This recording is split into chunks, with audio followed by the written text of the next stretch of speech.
Di sini kami akan menjelaskan tentang sampah yang ada kaitannya dengan keenam profil Pancasila. Keenam poin tersebut yaitu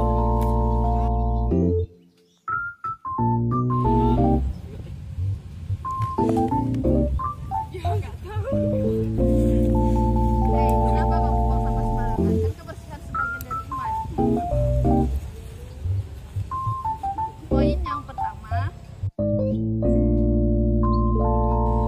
keterkaitannya dengan Pancasila adalah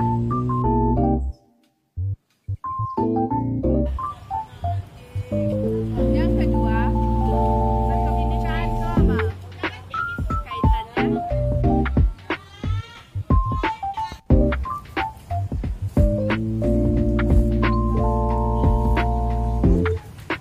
Yang ketiga, mandiri. Kaitannya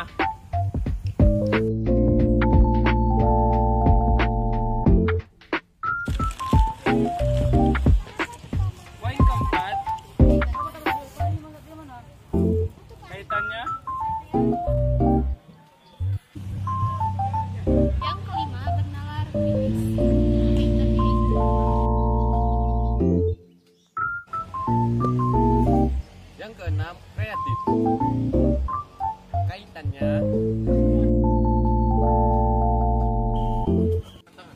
mulai dari sekarang, kurangilah penggunaan sampah plastik, terutama dari diri kita sendiri.